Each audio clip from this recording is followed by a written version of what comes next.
What's going on, everybody? I was just texting our first guest right here. He says, "What time we going on?" Shoot. Welcome to Mission. Check them messages, son. I'm Mish. That's Mike. We got a big show tonight. We got the number one contender in the BKFC lightweight division who will be fighting on December 9th against Martin Smash Brown. His name is Bobby Taylor. OD himself will be on first.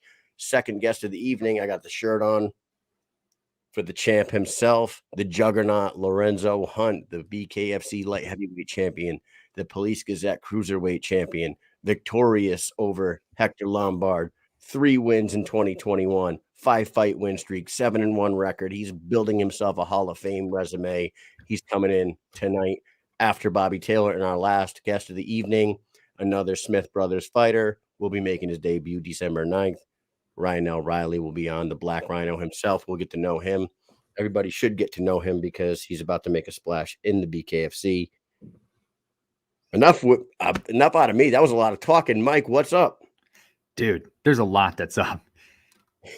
I know that everybody saw BKFC 22 this past weekend, and man, there's so much to talk about. I just don't even know where to start, right? Where do we start? Do we do the belt debacle? The weight, the belt, the car, the judges, 1980s lady. Yeah, that was an absolute despicable fucking stew-nod move, but we'll save that shit for tomorrow. How about that? Oh my God. It's going to come up. You know, it's going to come up at some point tonight, man. That shit was hilarious. When I ever saw that lady come into the ring, I swear to God, I was standing in my living room and I'm going, yo, am I high? Where the hell did that lady come from? She's not even excited. How do you get a $500,000 car and you don't even crack a smile? And then nobody even gives her the damn mic. She just sat there and just was like, yeah, what a fucking stew-nod. You know what it is, dude? I thought she was one of the extras that was Griff's friends in Back to the Future 2. You remember yes. Remember Griff, Biff's grandkid? Yeah, man. I thought that was an extra out of there, but we'll talk about that tomorrow. I feel like that's going to be a goddamn winner if I've ever seen one. It was awesome, dude. What a fucking weekend for combat sports again. BKFC did their thing on Friday. Cyborg knocked another girl out. Max Holloway versus Yair Rodriguez on Saturday. I freaking love combat sports, dude. Everything about it is the fucking shit. Bobby Taylor should be coming on in a minute. Make sure you guys go to missionaccomplished.myshopify.com and buy yourself some of that good mission accomplished shit. Bare Knuckle Judge is in here. All right, Trujillo will finish him. All right, we got Elvin Brito in the house, who was in the corner of our second guest tonight. The Juggernaut had Brito. What a goddamn dynamic duo that is. We'll talk about Lorenzo about that too. What's up, Sean Ulrich, Big Ben as usual, Andrew Toppin, Megan, Joe Ivy. Thank you guys for all tuning in. Our first guest is in the green room as we speak. We're going to introduce him right now. He is the main event for the next BKFC Fight Night in Tampa, December 9th. He'll be fighting Martin Brown. Smash will be making his return since first fight since Knucklemania, and it will be against the number one contender in the lightweight division. Here he is, ODB, Bobby Taylor. What's up, sir? Hey, what's going on, guys? What's going on? Haven't seen you in a while. How are you? Doing good, man. Just training, ready to get back in there. Training, ready to get back in there. You know, we last saw you. Where were we, Mike? Biloxi. Yes, Biloxi. I was in Biloxi. You took care of Bam Bam Rogers. You were looking good that night, strong as ever. Brought your record to 3-0, cemented yourself as the number one contender. I would imagine this is a title eliminator. Have they made that clear to you that the winner of this one, or if you win this one, you got the title shot? Yeah, that's the way I understand it. That's what my management guys at the GOAT, that's what they keep telling me. The winner of this one's supposed to be the next shot, supposed to get Palomino. That's awesome. And what did you think about that Palomino Dat fight from the other night? That was a really good fight. It was back and forth. I really expected Palomino to finish him. I didn't think Dat could handle his his size and his power. I thought he'd overwhelm him a little bit, but he impressed me with the way he hung in there with him. But yeah, I thought it was a really good fight. Did you have it scored for Palomino? It was really close. Like I said, it looked like Dat was more active, but Palomino maybe landed some better shots. But I was up in the air about it. Like I said, it could have went either way. I would have understood both decisions. Yeah, it's crazy, like how some judges, and I have the stats. I'll put them in the ticker here. It's crazy how different certain judges see things, because like one of the judges had it 50-45 for Palomino. Like, if you look at am I tripping here? Hold on. 49-46, You're right. 48-47, 50-45. What fucking judge on planet Earth saw all 5 rounds for Luis Palomino? That's crazy to me. Yeah, no, I definitely didn't see it. It definitely wasn't with that one-sided at all. It was a way closer fight than that. I thought the busier fighter was Dat. I thought he was charging Palomino all night. He was in the center going after Palomino. Palomino's landing the more powerful shots, yes, but he's, a much bigger, stronger man than Dat. I was super impressed by Dat win. Dat's calling for a rematch. You're, ultra deserving of a title shot if you win this one. So I'm wondering how that's going to shake out. I don't know. Like I said, I think, I've earned my shot. I've had a pretty good run. I can see if they went with that, I can see it as far as ticket sales and building the fight and all that. But, I don't think he deserved the fight to start with, other than just the hype that they were going up. I think you should have to fight in that weight class, at least beat somebody before you get a title shot. I don't think you should come in and get it just like Palomino's calling out Mendez. I don't think Mendez should come into the league and automatically get a title shot. I think you should have to earn something. Like I said, I know he's a big name. Like I said, I'm a fan of him myself in the UFC. I've always liked him, but this is a different sport, and he's not somebody in this sport, and I think he ought to earn his place, before he gets a shot. But I could see it if they gave Dat another one as far as the hype of it. But I don't think he deserves another one right away until somebody that's actually been at 155 winning fights should get a shot before him. I could tell you that Mendez was on this show last week. Yeah, we asked him about stepping in. We asked him about fighters in the BKFC getting upset if he steps right into a title shot. And he actually said himself, I don't think I should step right into a title shot. It's disrespectful to the guys that have been there and been doing their thing and deserving it.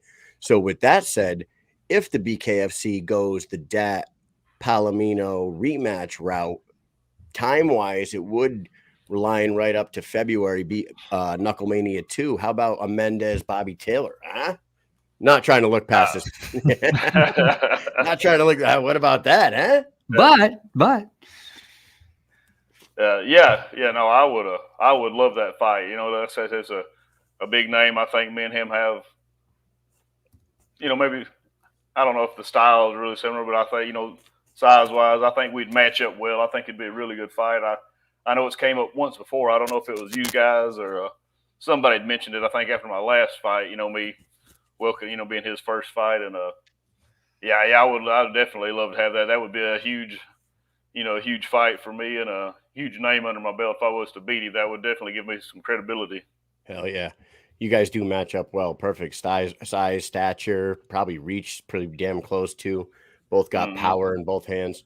Let's talk about Martin Brown, man. Martin Brown, he came in Knucklemania 1, looked really good. Tore his ACL against Zach Zane. Is it Zach Zane? Am I remembering that correct? Yeah, I believe so. Yeah, I think you're right. That's something. I know Zane's right. Yeah, Zane was right. I think it was Zach Zane. Either way, man, he came in. He had a really nice MMA background. He was a Titan FC title holder. There was a lot of hope for Martin Brown. You're right. He looked great. He beat Zach Zane on basically one leg, tore his ACL, impressed everybody, and it's nice to see him coming back. I was really excited about him back then. We're excited to see you get back in there. It's a great fight. What do you know about Martin, and how do you feel going into him? I don't know a whole lot about him, like I said, other than when they, sent me his name, said he would be a potential fight. And this was back before my last fight, I think, or maybe around then. But anyway, I hadn't seen much. Like I said, I looked up his BKFC fights. That's all I've really seen on him.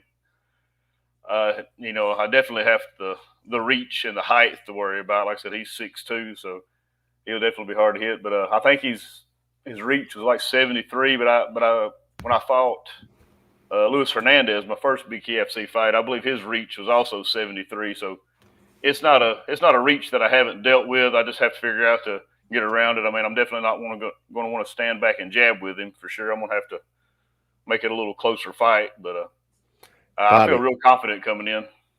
I'm double checking my my research here, but I was looking up both you guys, and I was looking at your box rec, and you tell me, what is your reach? Because I'll tell you what box rec says you are. I want to say my last BKFC one said it was 68. Okay, well, according to the almighty box rec, you have the same reach as Martin Brown at 73 inches. I doubt that. I wish I had 73, but yeah, I think when they checked for my last fight, I'm pretty sure it was 68, I believe. Yeah, that's funny. It's so funny because like Mike and I, before we go do an interview, obviously we've seen all your guys' fights, but we like to like brush up on everything. You cannot trust any of these websites. Tapology is the worst. Box rec is wrong half the time. It's just like hilarious to me because I was looking at Martin Brown today. I'm like, yeah, 6'2", 73-inch reach. What does Bobby got? Oh, 73-inch reach. He's a fucking orangutan. At 5'8", yeah. I wish. But yeah, Tapology, like I said, they've got my record like 6-11, and I'm like 9-9.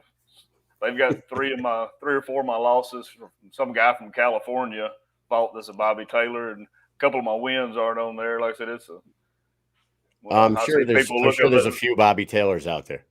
Yeah. Just a couple. He's like, we got to look up your email. It's like Bobby Taylor 75.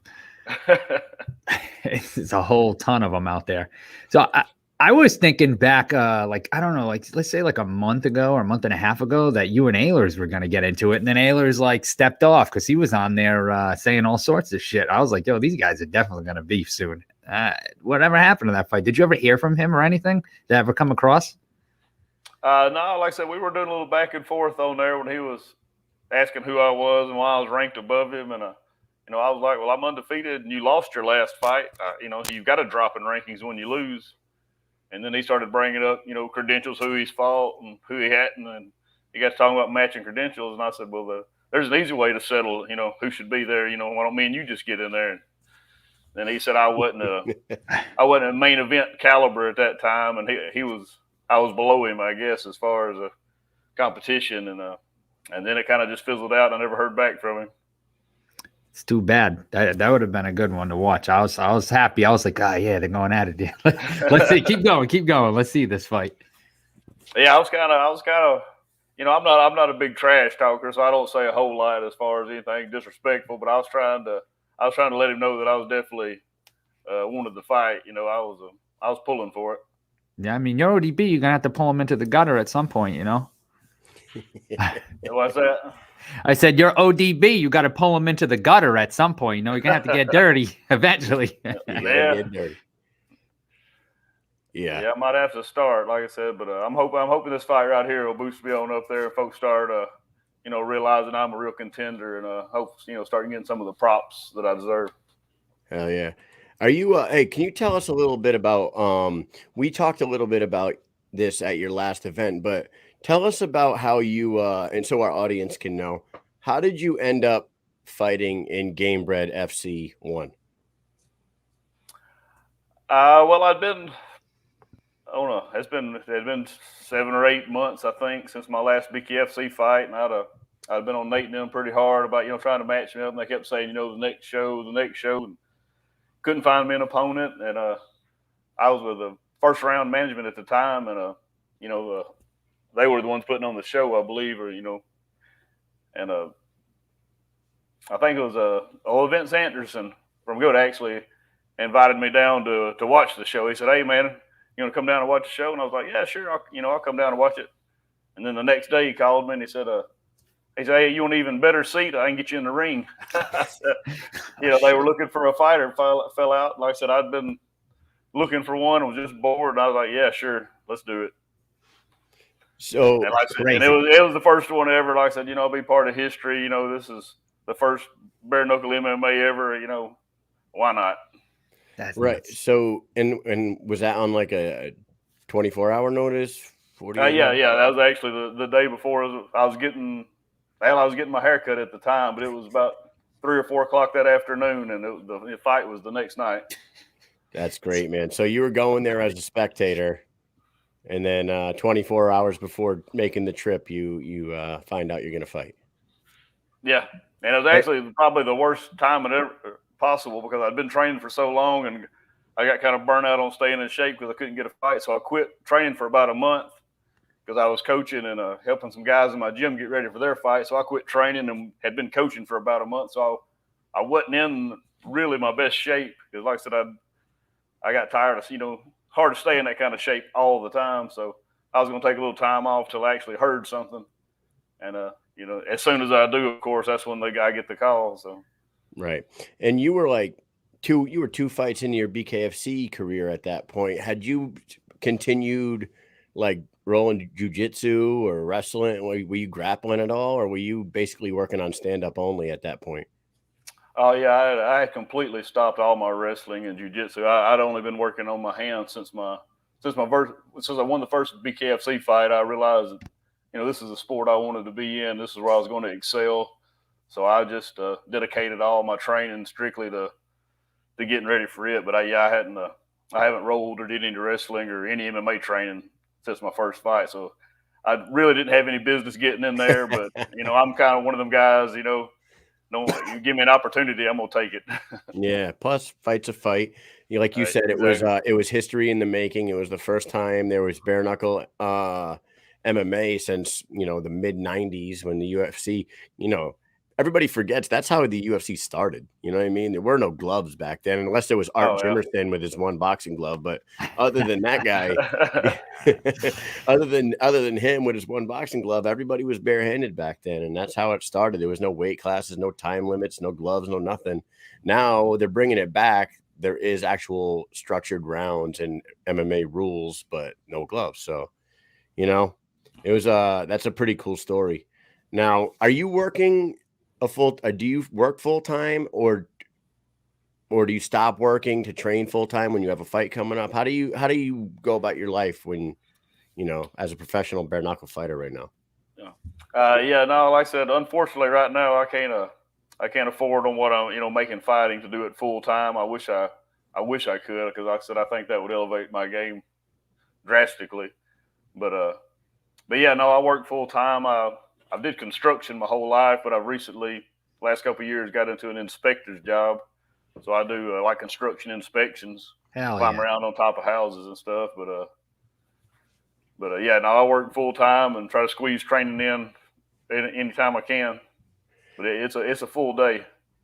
Those inspectors though, they get paid they get decent money. Like my old man was he was a contractor for a long time. Then he went into Department of Corrections, and he was a corrections officer for 20 years.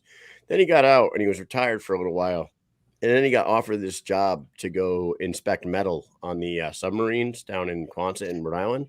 My dad's like, I don't fucking know anything about that shit. So the guy's like, it's like a 6-month course. You go every day and whatever it was. It was like he has to take this course. But once you take this course, you're like certified. And like he was like, Kyle, I'm making more money now than I ever did doing anything else. I guess nobody wants to crawl around up in those submarines and x-ray metal for cracks. You know what I mean? So some NDI stuff. NDI shit. That's what he was doing. Yeah. That stuff's crazy too. The thing is like they have all these tech manuals that they can go by. So really you just got to go and say, hey, what'd you do? They got that step by step and they just follow it to the T, man. That's a good job. I mean, it's nice doing construction and all that. I did that for, a good 6-7 years growing up with my uncle. He owns a business and stuff. But I have to say, like, I way rather sit at a desk now and work on electronics like I do. It was cool building certain shit. When you're done, you're like, wow, that's awesome. You do some crazy fancy stuff with some hardwood flooring or whatever, some designs, and it comes out great. You love it. But man, you get home and you're like, man, my back, I think, is never going to be the same. Yeah. Then you fall off a roof and you're fucking like, God damn it. Yeah. You don't want to fall off a roof. Well, we need to start getting you guys paid more, man. As this sport grows, hopefully the paychecks grow and everybody can start working full time towards the sport, because it is the fastest growing sport. And it is like we said, we've been combat sports fans our whole life. I grew up watching boxing with my dad, Mike Tyson, and then MMA came around in the 90s, and like obviously, we're stealing the UFC pay-per-views with the black box in my buddy's dad's living room in 1993, and then became diehards, and then all of a sudden, boom, this bare knuckle thing pops up, and like I gotta say, as far as nonstop action goes, you just can't go wrong. So I don't see why the sport won't keep growing. They need to stop making fucking decisions about like car giveaways with fucking stunad like they did the other night, because that's not a very good look for the company. Yeah. Bobby, what did you think about the McLaren giveaway the other night? Yeah, well, I didn't really know what to think about that. Oh man, it was funny. That's all we know. That was weird. It was I really don't know what to think about that or what to even say about that. Nothing. What he said, what Dan Stevens says, say it again, Kyle. That I would do if somebody called my name off and said that I wanted McLaren. Are you kidding me? You wouldn't even see me, and I would have ran so fast through the ring. I would flip out. The Patriots intercepted the ball at the end of the fucking Seahawks Super Bowl, right? I ran. I couldn't even control my legs. I literally just ran out of the room. We were in the basement. I ran up the stairs and outside screaming. I couldn't control myself. How could you walk in the ring not even happy? You got a $500,000 car, man. I'd be flipping out. I'd flip the ring over. Oh yeah. I would have been way more excited than what you come in the ring for sure. Ian Olson says that McLaren shit was the dumbest ever in all capitals. It's the best and the dumbest. Marty McFly's sister won. Yeah, it was pretty crazy. But anyways, man, we're going to do a quick speed round with you, my friend. We got 5 questions, not fight related, but we've got to remind everybody, December 9th, main event, Martin Smash Brown versus Bobby ODB Taylor, #1 contenders fight, title eliminator, winner gets Palomino, hopefully. Tune in. I got this thing. I'm going to throw it up on the screen real quick for you, because I know you guys get a little credit here. You know what I'm saying? We'll throw that up there. Go to referral.bareknuckle.tv/Bobby and fucking get the app. You know what I'm saying? Right, Bobby? Shoot, yeah. Get the goddamn app. Speed round with ODB. #1 question. Are you a fan of the Wu-Tang Clan? Well, I'd have to hear the music. You have to hear the music. I have no idea what to say. I'm the world's worst at putting songs and groups together. Like I said, I'd have to hear their music to even know what they played. All right. Well, the reason why I'm asking you this, Bobby, ODB is an original member of the Wu-Tang Clan, known as the Old Dirty Bastard. He was the most gutter, dirtiest, grimiest fucking rapper on the planet. He had false teeth. He bragged about getting gonorrhea 9 times. He bragged about getting food stamps while he was getting rich off rapping. Yeah. Live MTV. Yeah, live on TV. He took a limousine to the welfare office to get his food stamps. He was the dirtiest of all the old dirty bastards. Dirt.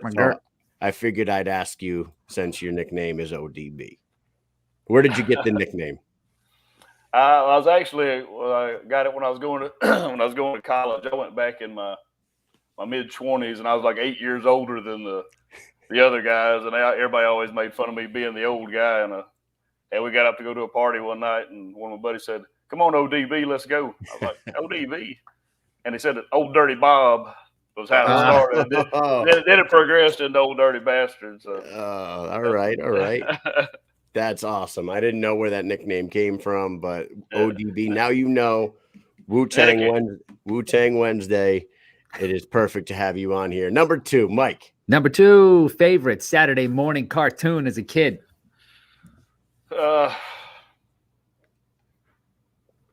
Favorite Captain Caveman. I'd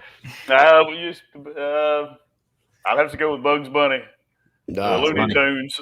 The old Looney Tunes. I have to go with Looney Tunes. That's everybody's favorite. Old Dirty Bob with the Actually, Looney Tunes. I was listening to the Snoop Dogg episode of Joe Rogan podcast this week, and Snoop asked Joe Rogan that same question. He was like, "Yo, what cartoon character you like?" And that's what he said. He said, "They love Looney Tunes, Bugs Bunny." Yeah. Nice. Oh yeah, you can't beat them. Yeah, you remember when Bugs Bunny would put on a blonde wig and a dress and act like a girl bunny? You guys think he was attractive? Not better than Jessica Rabbit, though. All right. Number 3. How soon do you start decorating for Christmas? Before or after Thanksgiving? Oh, definitely after. Probably about maybe 2 weeks out from Christmas. 2 weeks. 2 weeks out from Christmas. I don't get started too early. Yeah, when I was home, my mom didn't like it much. She actually puts it up our tree up the week of Christmas. There you go. Yeah, a lot of people around here go early. A lot of people up here. I think they start way too early now. Like, shoot, they've got Christmas stuff out before Halloween now. You fucking. They run in the ground. Mike has. There's some Christmas stuff right here on top of my head. That's my wife. She goes all out. Mike's got a damn Christmas tree up in the room that he's sitting at right now. I do. Yeah. This basement is completely decked out in Christmas stuff. See, check it out. Boom, look it. There's a there. All right, number 4, Mike. Number 4, what's your favorite Thanksgiving side dish? From my Stephanie. She asked that question. There's a joke behind that too. I would have to say dressing. I guess, is that a side? Stuffing. A side? Stuffing, yeah. Yeah. All right. And then last but not least, who would win in a bare knuckle fight? Dave Chappelle versus Chris Rock. Chappelle. Yeah, he seems a little more gutter than Chris Rock nowadays, huh? Yeah, he's a little bigger. I think he'd have the reach. I think he'd take him. All right, I love it. That's the most important question that we asked you tonight. All right, before we let you go ahead, shout anybody you want to shout out. Remind everybody when they should tune in and why. Everybody needs to tune in December the 9th, Fight Night in Tampa. Me versus Martin Brown. Title eliminator. Winner gets a shot at the title. I want to give a shout out to my UFM gym, Goat Combat Agency. My sponsors are Vaughn Oil, Barger Restoration or Barger Construction, Inside Out Construction, Iron Jaw Mouth Guards, and Unity Health and Wellness, and also Norwood Farms. I want to thank them for all the support, and just all my family friends that support me in all this and put up with my crazy schedule and my boys for making me want to be a better man and try to give them something to look up to. Awesome, man. Thank you so much for coming on. We can't wait to see you fight next, 2-3 weeks from now? Is it 2 weeks from now? Yeah, 2. It's like 3 weeks. I can't count good. I'm not that good at counting. All right, that's too far out. We're too excited, too early. But we can't wait to tune in. December 9th. Thanks for coming by, Bobby. 22 days, I think. Thanks for having me on, guys. I appreciate it. All right, man. Take it easy. Take care. Take care. Yeah, I think it's 22 days away. That 22 fight, days card. out. You know what? Listen, guys. 22. Good luck to Bobby Taylor. Martin Brown is a beast of an opponent. We have an absolute beast of a guest coming on. Beast of a guest in the green room right now. This will be his 6th time on the show. He is. Is that counting like interviews, like live interviews, or is that just like interviews on the show? Appearances on the show. The Juggernaut himself. I'm wearing the shirt. He won unanimous over Hector Lombard last Friday to win the BKFC light heavyweight belt and the Police Gazette cruiserweight belt.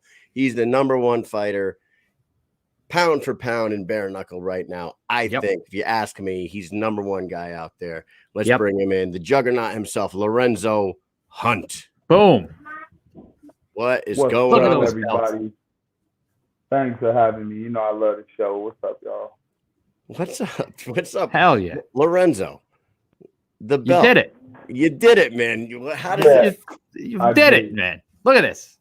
I did it, man. I did it, and I told you I could do it, and I told you I would do it, and I told you how I would do it.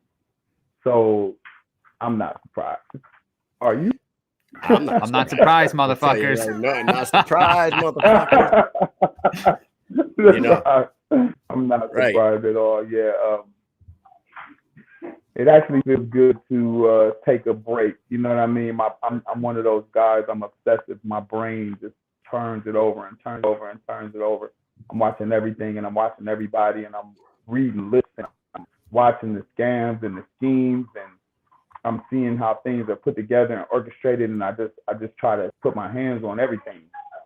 And somehow we made this happen, and nobody wanted it. You know what I mean? Nobody wanted it more than me, and I just had to prove it.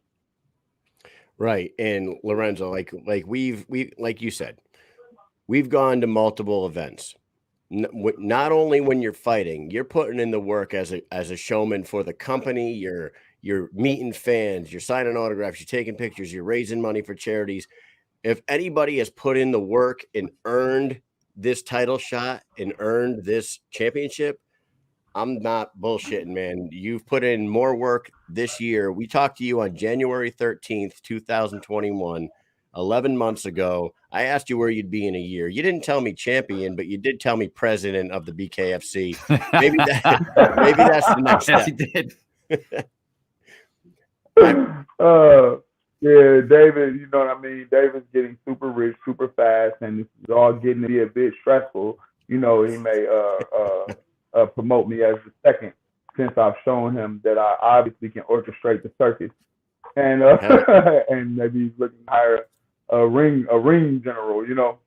I can handle it, you know. I can do it. Now, let's go ahead and let's talk a little bit about the president right now, because you're wearing that BKFC belt around your waist and it's missing a couple letters.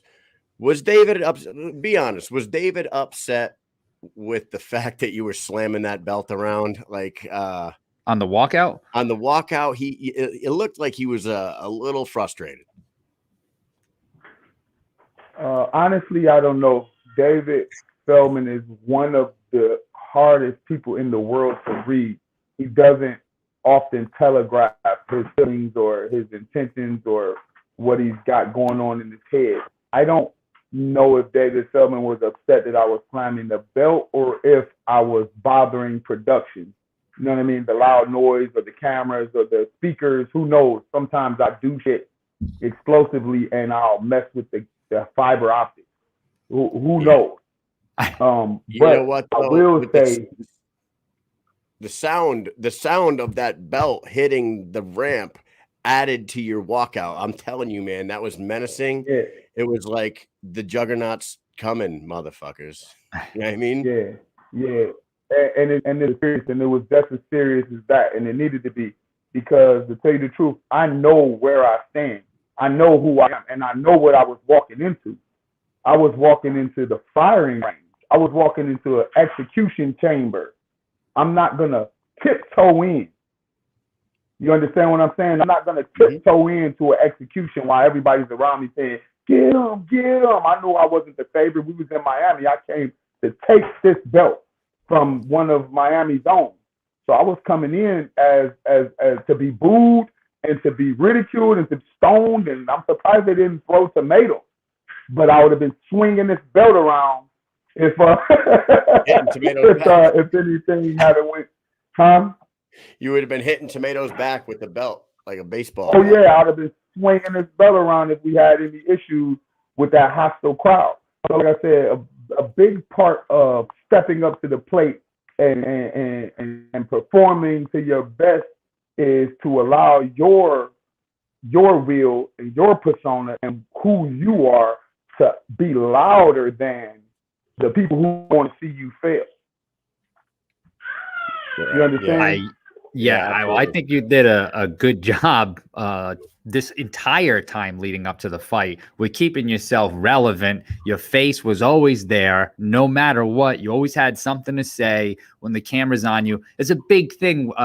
Let's say Uncle Chael, Chael Sonnen, he always says, man, you got to be ready. If that camera hits you, you need to know what you're gonna say. You got to say something. That's your time to shine.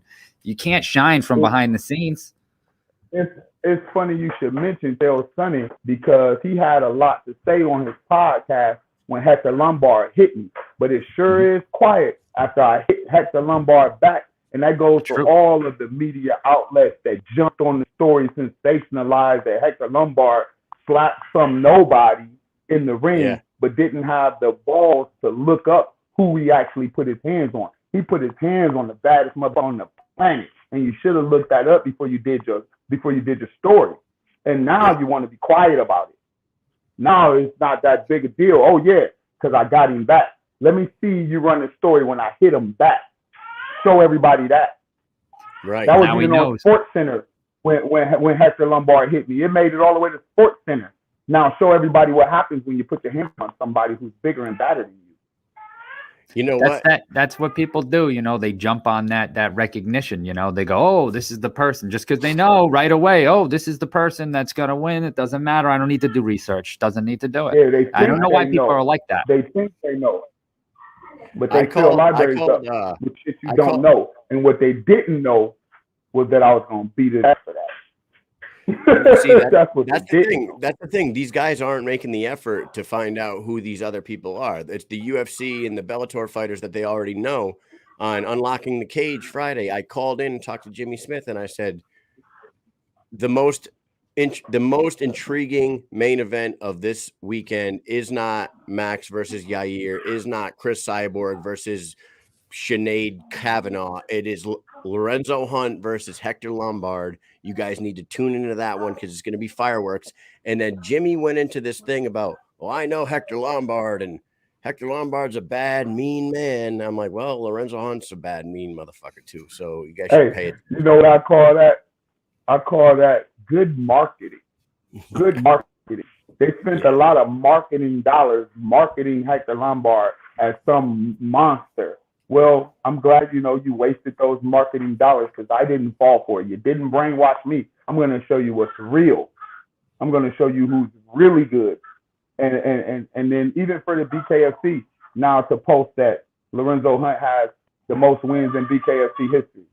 That didn't happen overnight. That didn't happen just after I fought Hector Lombard. Mm-hmm. So like I said, he never should have had this belt. Which is why I slammed some numbers off of this big letters and shit. Because he never should have had it. I've been had the most wins. I've been had the most knockouts. You understand what I'm saying? Right. And so, like I said, it's been settled. And I dominated Hector Lombard in a 5-round smash and grab. That's what I'm going to call that. A 5-round smash and grab. Now, Kevin Smith says in the comments, our boy Kevin Smith, your boy Kevin Smith ain't no champ unless I say so. That statement right there, did that come up organically in the ring after he punched you that night? Had you had thought that that came out right there on the spot? He created that with that little 1-2 punch. I had definitely was getting in there to tell him that he got the belt, now what he's going to do with it. He stole it. He stole the championship.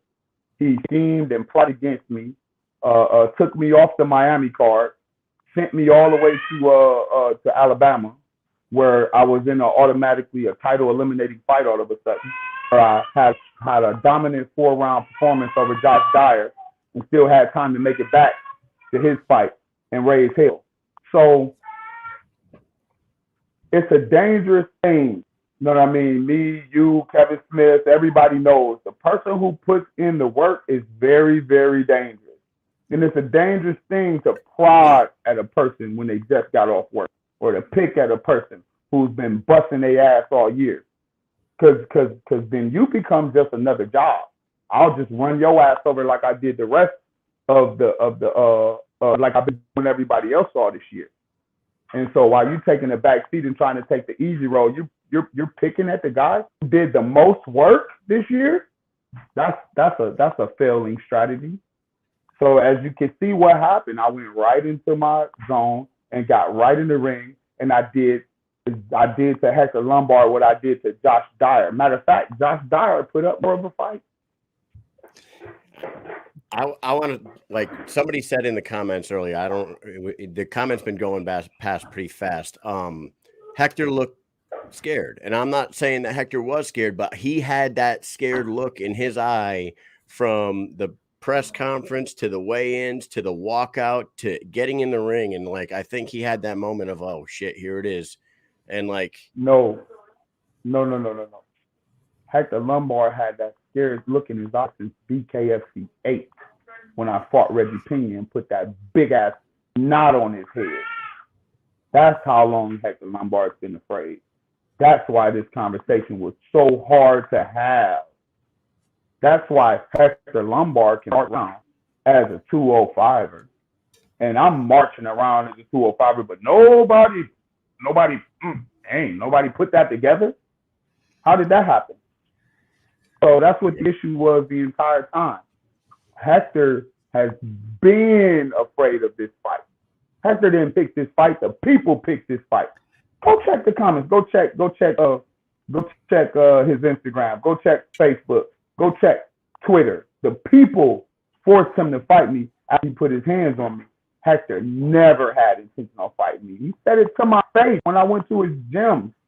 He said, I don't gotta fight you. I said, you gonna retire after you fight Joe Rick? He said, I might. I don't gotta fight you. Who are you? You're nobody. That's what he said. I'm nobody. Yeah. That's a pretty good impression. I have like 1,000 questions. I'm nobody. You ain't nobody. That's right. That's right. And you got one up on your shoulder. No. What did he say on the BKFC on the warm up? What if I hire you? I bet you know who I am now. Well, he definitely knows who you I are. bet you know who I am now. What I really want to ask here, and like I was just gonna say, like I got a billion questions, but why didn't you fight for the 205 title? Was that something that Hector specifically didn't want to happen? Because to me, I'm like, why wouldn't they fight for the 205 title? Did he come forward and say, I'm not putting my belt on the line? Did BKFC said, oh no, we're not going to have him fight? Or like, I don't understand that, you know, he's still champion at 205 right now. I just feel as though that should have been your title at 205. You know, not trying to say that it's not great that you have the titles you have now, but I didn't understand that decision. So, I had a call come in, so sorry if it blinked out for a second. But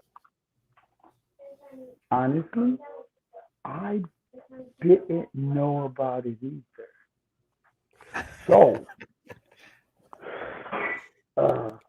so the whole time, did you think you were fighting for the 205? Yes, absolutely. I was supposed to be fighting Hector Lombard for the cruiserweight championship of the world. That's right. And so. Yeah, it said it. I mean, it said it on the promo. It said it everywhere that Hector Lombard was defending his 205 title against me. I think it was another scare move. I think it was another last-minute tactic. I think it was another way of Hector to bully David Feldman. I think it was him trying to back out of the fight, saying I'm too big. There had to be a lot of shit going on behind the scenes in order for them to change the weight, and they didn't think I would make it. I will not be detoured. I will not be detoured by last-minute changes. I will not be detoured by scheming. I would not be detoured by lying or by backdoor deals. They changed the weight, and I made the weight. So that was another thing that there was a lot of confusion about that. You guys, they had a graphic up that said that you guys weighed 195. But you fought for the 185 title. Did you guys actually weigh in at 185?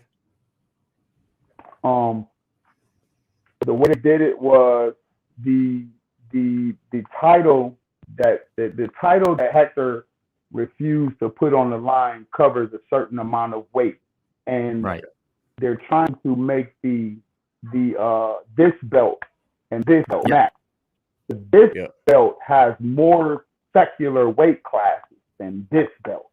And this Hall of Fame Police Gazette belt has light heavyweight covering 85-95. You understand? Okay. Yeah. Yeah, it's like a 20 pound. It's almost a 20-pound weight class. It's almost a 20 pound. These belts cover almost 10 pounds at a time. Okay, so you can weigh 190. So you can 95, weigh 195 and fight for that belt. Right. So once Hector refused to put his belt in line against me, it became an issue of I believe I'm guessing. I believe they had to tempt him into going after another time in order to make him a two-time world champ, and to get him one of these, because you remember he never got him. He couldn't get one unless he fought a game opponent. The Police Gazette refused to give him the Police Gazette diamond belt because of the funky business that went on between him and him actually fighting the number one contender, which is me. I was eligible to receive this belt. He was not. You understand what I'm saying? Right, because you had enough fights to win. So him fighting me would have legitimized his claim to two weight classes. Hector's a very, very smart guy. For whatever reason, he needs to hold on to a title. He refused to put it on the line. He was scared enough to create a contingency plan. You understand what I'm saying? And everybody went along with it. Now, let me tell you this, though. Schemers will never, ever do better than hard workers, because the task at hand would not have been to out-scheme me. It would have been to outwork me. He couldn't outwork me because he spent all his time scheming. Now what he did while trying to secure his legacy in becoming the 205 champ and secure his legacy in becoming the 185 champ, becoming a double world title holder and all of that shit, all he actually did was presented me a new belt as the light heavyweight champ, which blocked out Joe Riggs, blocked out Dakota Cochran, blocked out an entire weight class. Got to talk to me first. A whole weight class got to see me if they want one of these, right? And I'm still the number one contender at 205. How about that? So where does Hector go? He stole the belt. The belt, well, it ain't stolen no more, because I gave it back to him. Because I told him, I said, ain't no champ unless I say so. So I gave him my belt. Remember, this is the one I took from him. Right. This is the one I slammed. This is the one I took home with me. I told him, I said, you won't get it back. And I meant it. So when they gave me my new belt, my light heavyweight belt, when they gave it to me, I gave it to Hector. And I said, you can have it now. Because I said so. Right? I love it, man. I gave him a trinket to walk around with to remind himself of all the scheming that he did to become champion. This one's a little uglier, but it reminds me of all the hard and how ugly it was for me to get there. You understand? And I'm going to keep this one. Now, it represents the only one like that. That's the only one like that. Now, I'm coming for my belt that he got in his hand. That belongs to me. I want it. Right? He's just holding it. Yeah, hopefully they make that fight again. And it should be for the so like I said, all that scheming that he did while trying to create a legacy and trying to fabricate a legacy and create himself as a two-time world title holder, he just made me one. Because you got to fight me again, buddy, which will make me a two-time world title holder. Or you got to retire, which is, I believe, what we said about a year ago. Fight me or retire. Shout out Kevin Smith. Shout out BKFC. Shout out David Feldman for setting everything up nice and smooth like dominoes. Watch them all fall. Yeah. So nobody. That guy that he said was, who the fuck are you? You're nobody. I'll shortly be a two-division world title holder, all because of you, Hector. Can you talk a little bit? You mentioned Kevin Smith, and I know that you and Kevin Smith been side by side this whole time. What has this ride been like with you guys? Do you guys ever stop and take a rest every once in a while, or is it business at hand at all times with you two? Me and Kevin are like, oh my God, like we go back and forth. Oh my God, I'm the gas and he's the brake. I'm the gas pedal and he's the brake. And I hear this shit like Kevin about every 10 days. And he's like, oh shit. I got him taking heart medication right now. You know what I'm saying? So, but he put in a lot of work. Sometimes he's reluctant, or he's like, trying to slow me down. But I know what I can do. I know what I can do.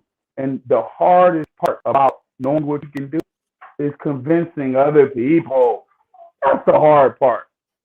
You know what I'm saying? I've been walking around for a fucking year telling y'all that Hector Lombard was light bird. And it's like telling y'all I've seen an alien spaceship. Everybody's like, get the fuck out of here. You can't do it. I can do it, man. I'm telling y'all. Nobody wants nobody. Yeah. Yeah. It's a hell of a ride you guys been on. And can you talk a little bit about your training down in Puerto Rico with Elvin Brito and having a guy like Brito in your corner? Because honestly, you and Brito are kind of like pioneers in this bare knuckle game. Like, you guys are changing the sport. The way you guys approach this sport is much different than others. Can you talk a little bit about that?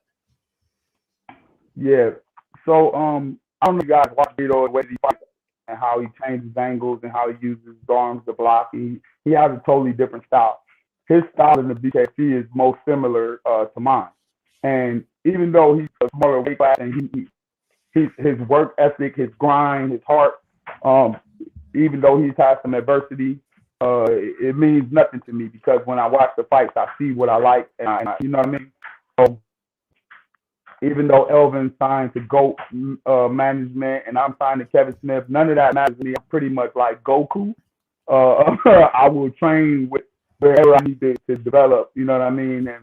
And Elvin Brito's got an amazing thing going, living top of a mountain, training with goats, running every day with chickens, running through the woods, eating fruit off the trees, and just getting back to that, no Wi-Fi, no distractions, no TV lifestyle.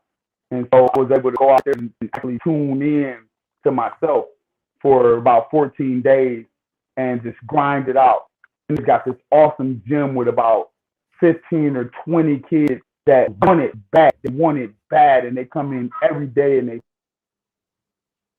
fight, and they all line up to me at something. There'd be push-ups, pull-ups, foot race. They all think they can beat me at something. Like, come on, man, this fat American can't be that strong. They got something. So it's just an amazing environment. I get to go out and watch them fight. They had their amateur fight, the whole class fought, and it's just an amazing experience all around the board. We're running on the beach, you know what I mean? The coconut water, and running up the mountains, and just racing everything. The challenge, hard to breathe. We're at altitude, 1,200, 1,500 feet high. Views that you only get to see from a plane. It's just a whole different lifestyle, a whole different, Would you say that this was the best training camp that you've had in your career? Each one is unique, and each one has its ups and downs. For this training camp, I focused on cardio. The best part about it was the environment itself. You know what I mean? The environment itself, just being there, away from the grub and grind of it all. And but it was actually, horrible. It was torture. You can't breathe. The whole time I'm there, I think I got asthma. The whole time I was there, I was wheezing. I couldn't keep up. The first 7 days, Elvin beat me every time we raced. Every time he beat me up, I'm like, bro, I'm definitely faster than you. Like, apparently not. But once I caught on, you know what I mean, to the breathing and stuff, it came right along. And so, yeah, it was torture, but it was.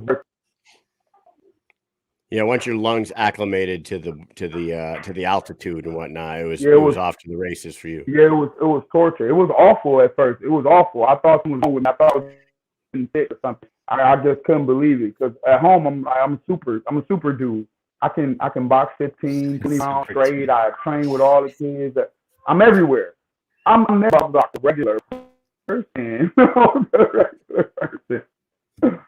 And I'm just not used to that. Now, and one more question that came from the comments.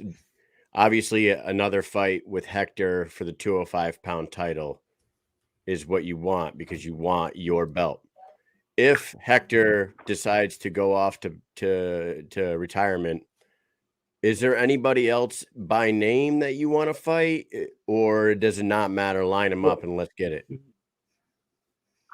Yeah, like I said at the end of my interview, I said fuck them all. I know that is a pitch to Trujillo, and I'm perfectly fine with that. I've actually been knocking people the fuck out in preparation for Trujillo to come crawling back from Bellator like he would. I posted it years. I said, "You come crawling back, and I will be the king of BKFC, and you will have to beg me for a rematch because I offered him my entire purse after he won the doctor stoppage of that fight when he closed his eyes and cut my lip with the blue guards on his hand. They stopped my fight because of laceration and protested, and I went to the top of the boxing commission and they couldn't remedy it. They couldn't put them to give me a rematch, and he turned tail and ran to another organization. I couldn't let it get me down. I couldn't let it beat me up. I stood up and I went on a motherfucking rampage throughout the BKFC until this moment. And now he's back.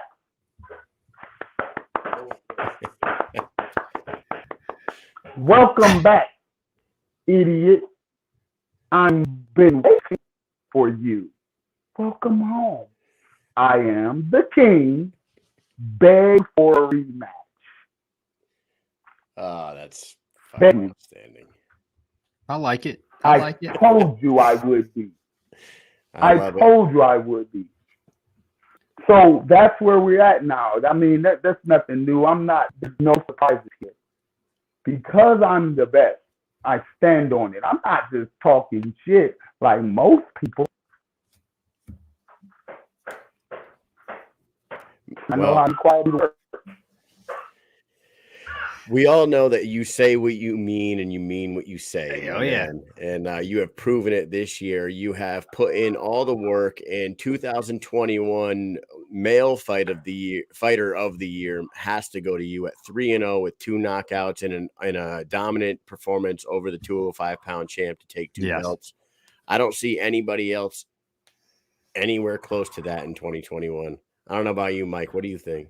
Well, you put me on the spot. I can't really think right now, but off the top of my head, I really don't think that there's going to be anybody else. I mean, I'm trying to go through all the names right now in my head, but pound for pound. I know Palomino has fought a couple times, right? Twice. But he fought twice. So yeah, I don't think so. I don't think there is anybody else. I think you will be the male fighter of the year, which is a pretty fucking awesome thing to cap off the year for you. Yeah, you're putting together a Hall of Fame. I hadn't even considered it. They say when you do what you love, you never work a day in your life. I haven't considered it. I've been having fun traveling the world, checking out the beautiful world, and going with BKFC to these different states and opening up these venues and meeting with fans and giving money to charity. It's not work for me. It's like, I'm not interested in people around. I'm not. I'm with it, and it'll be awesome this year as well. We'll see just as many title defenses. A guy who really wants to go. If Hector Lombard flips up and is silly enough to take that fight, you'll see a double world champ this year, 2022. You'll see double title defenses this year. I will be defending 85 and 205 and 85 and 205 and 85 and 205. just like I did this year, I'll be back to back to back to back. I'll be whooping everybody's ass like a karate movie. And so this year can be great too. Outstanding, man. Why are you laughing? nah, man. It's just like you don't have an off switch, man. Like you're a consummate showman. Yep. Everything that you've said you've done this year, and we're happy to have you back on the show to talk about it, dude, for real. And I got to tell everybody, this guy is an absolute beast, because that belt that's laying on his shoulder right now weighs about 30 goddamn pounds, and he's been sitting there the whole time. Right? Am I wrong? That's a heavy ass belt. This heavy as hell. Remember the weighted clothes that Piccolo take off in DBZ, right?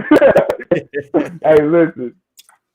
When we get back in there, man, like I said, I would like to say, when it comes to the 205 title, I'm tired of all of the jumping line and title grabbing and publicity scoring and all of that shit. I'm so happy to be on top, because now my food gets brought to me. I will say that Quentin Henry in the 205 division has put in some work and deserves a title shot. I will say that the Mike Mish'N is pretty sensational in 185. I believe that Joe Reed is still floating around looking for a title shot. I believe these guys are working hard, and that it should go by the rankings. That includes Trujillo. Get in line. Get behind Quentin or fighting, because if I gotta do it, I'll do it. But I shouldn't have to do all the fucking work around here. So, you know what I mean? Before you come begging for a title fight, make sure your name's in the rankings, buddy. You know what I mean? I'm a fair and just king. The people who earn the shot will get the shot. No question back. No bullshit, no ducking, no running, no nothing. You fight the fight, you come up in the rankings, you get the shot. There you go. That's a true champion right there, man. No truer words have been said. Last thing before we let you go, your dad's been on this journey with you the whole time. What did it mean to win this title against in front of your old man? Hey, he say, you've been with me on this journey the whole time. So where's that, Mom? He say, you've been with me on this journey the whole time. What does it mean that I won this title for you in front of the world? What does it mean, Dad?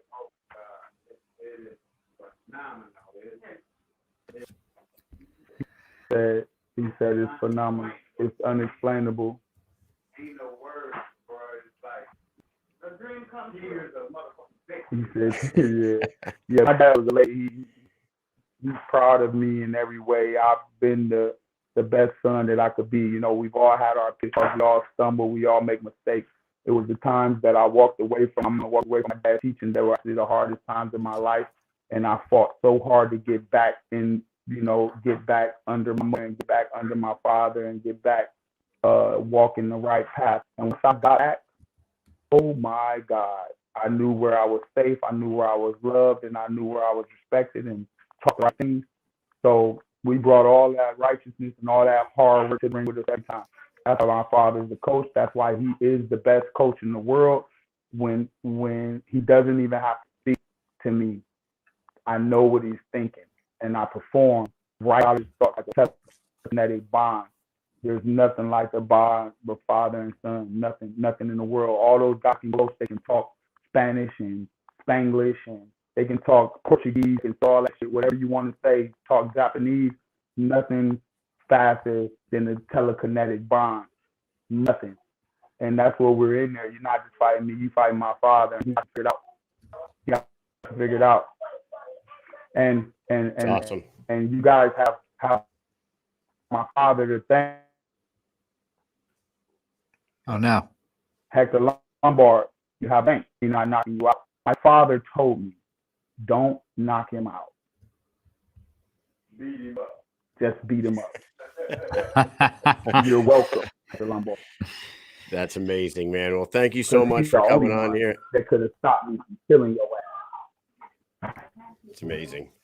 Once again, Lorenzo, you cease Like you do not disappoint. You did everything you did. Congratulations to you. Thank you for coming on the show and give us an interview after you win this. I don't know I'm if you losing you a little. Yeah. But hey, you're welcome back anytime, champ. Thank you so much. We couldn't be happier for you. You earned it, and you're the man. So we'll talk to you soon. Thank you so much.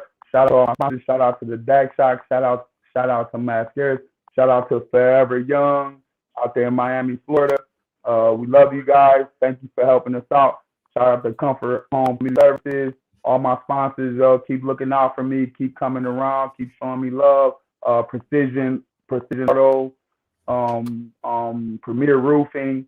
A lot of that new big companies are coming out to show love and support. They see the champ. They see I'm working hard. They see me every day. Thank you so much. Shout out to Smith Brothers for all that hard work. I know it's not easy working with me. I'm my hardest not to get deeper. But thank you so much, Kevin Smith, for all the hard work that you put in and all the shit that you take. We're a team, bro, at the end of the day. And shout out to my dad, the best coach in the world. Awesome. Yeah, Elvin. Shout out to Elvin Brito. I would like to see him make that run for the title. And I'm gonna help him at every camp. And you guys, when you take on Elvin, you take on a young Juggernaut because we're coming totally different. And I'm hoping he makes a run for the title soon. Hell yeah, man. Yeah, awesome. We better see that soon. Well, thank you so much for coming on. We will see you soon. I hope you're celebrating. I hope you're taking a little time to go celebrate your victory, man. Take it all in. Soak it in. Soak it in. I came right back and started teaching class Monday morning, but we still having fun. I got a few parties planned this weekend.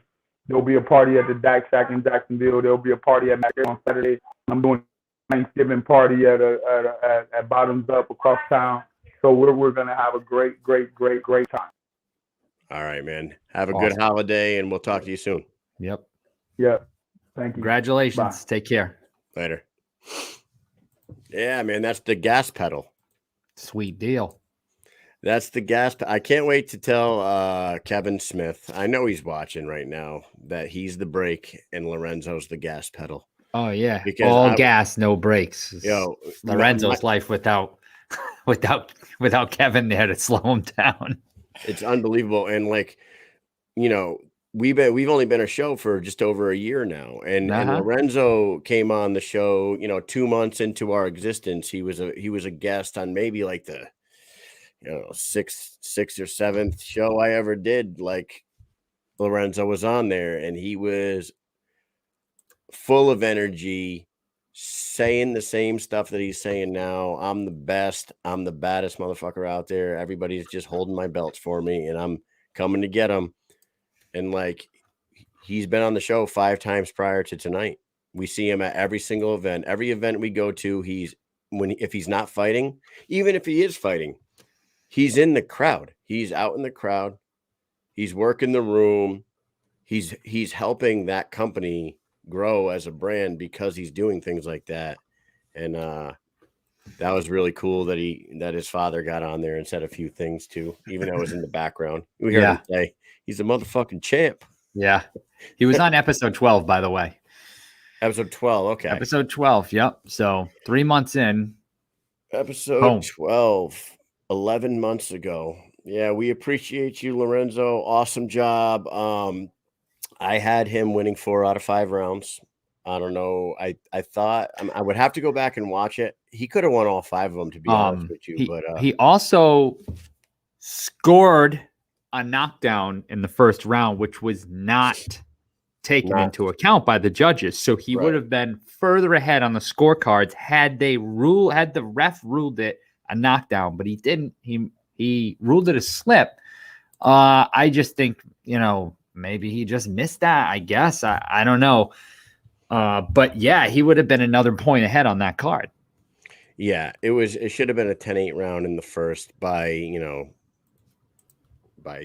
the he hit him 10-8, the whatever they call it, The 10-point must system. It was a clear knockdown. Mm-hmm. Clear knockdown.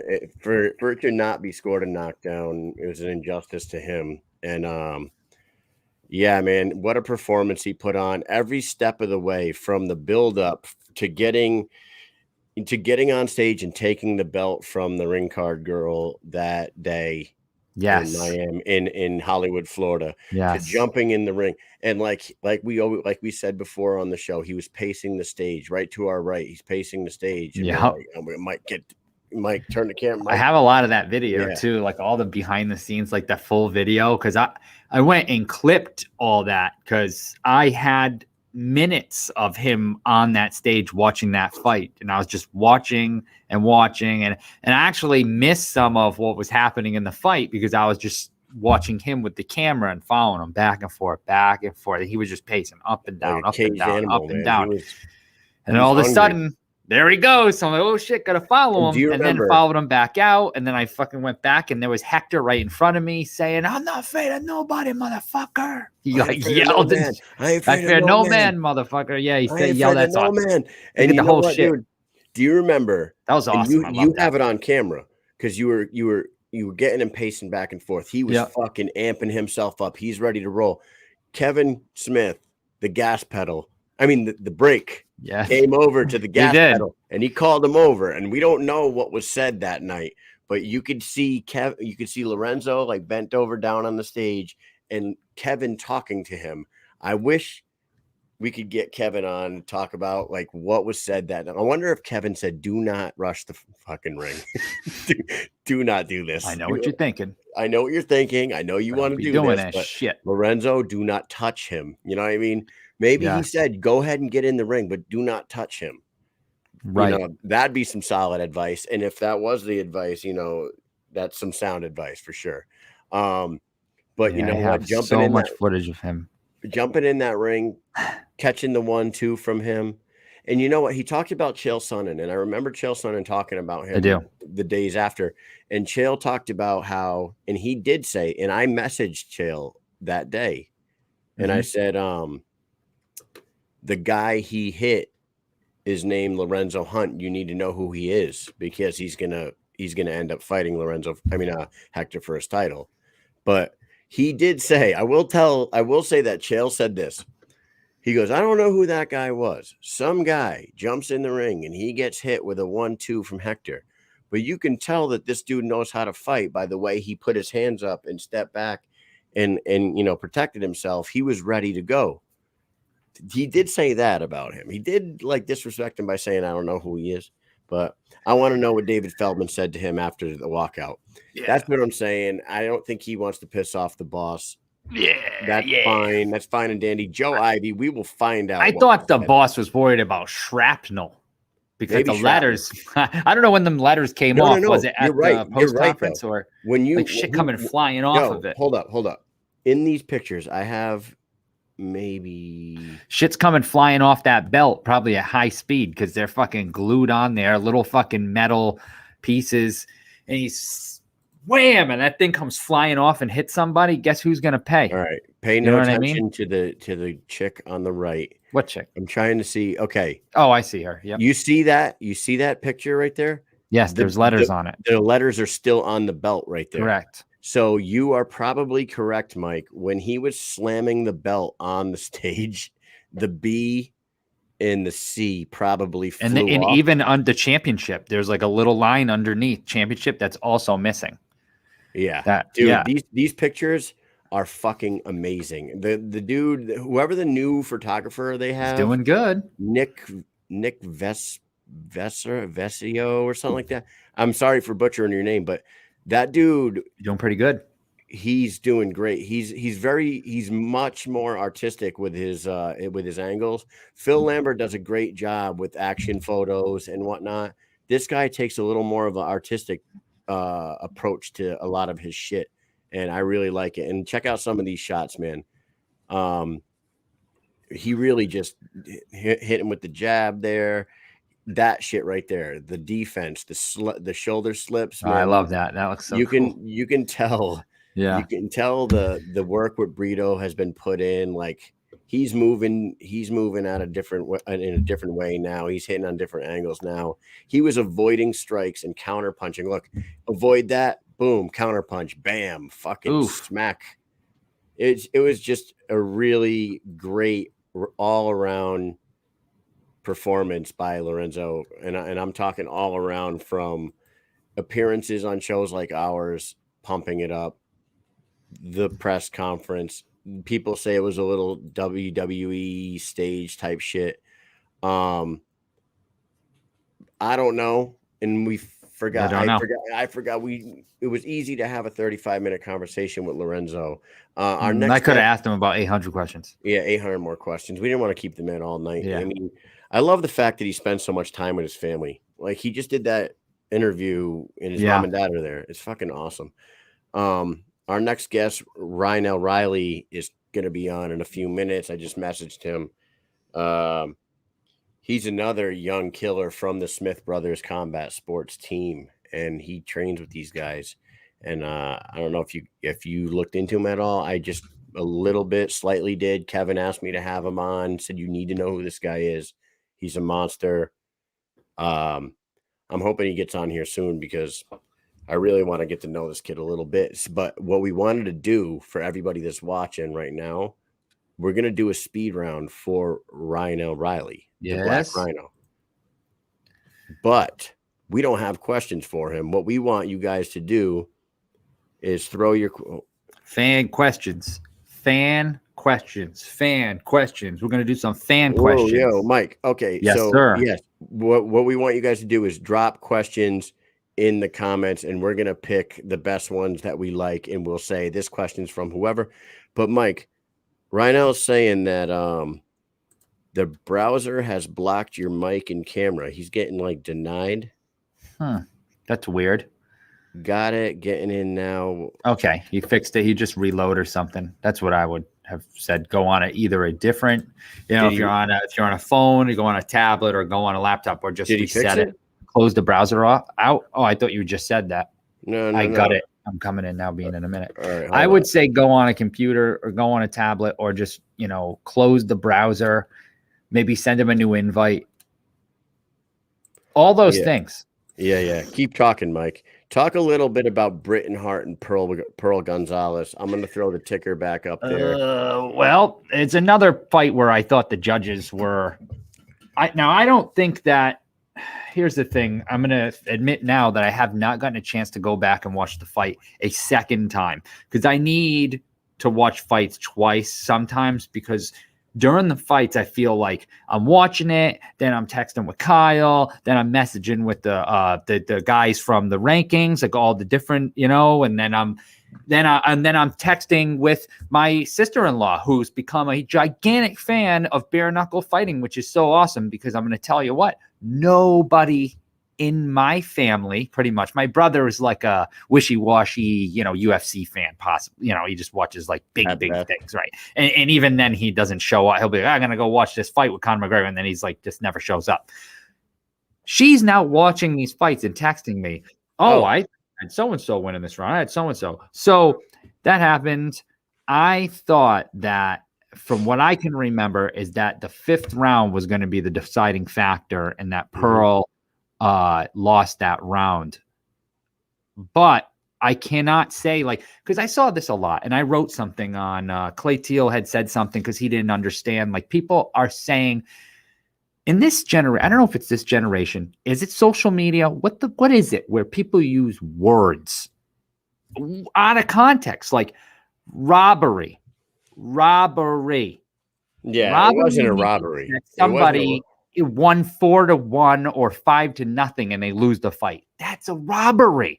If it was close enough where it could have been 3-2 either way, that's not a robbery. It's not even a robbery if it's a clear 3-2 for the other person. It's not a robbery. It's a fuck up by the judges. A robbery is a literal. You took that from somebody. That person absolutely won that fight, no matter what. Hands down, didn't lose the fight. How the fuck did they lose the fight? That's when you're like, who? There was a clear-cut winner. I can't believe it. Another thing that I saw, people using live stats. Number one with live stats, they're wrong like almost all the time. I'm not going to say all the time, but probably all the time. 97% of the time. Number two, you cannot judge a fight, even if they were right. You do not judge by total strikes. The reason being is because somebody can have 2 completely dominant rounds, but then get beat the next 3 rounds. You judge by rounds, not by landed punches. Yeah, guys, anyways, this is not pride rules.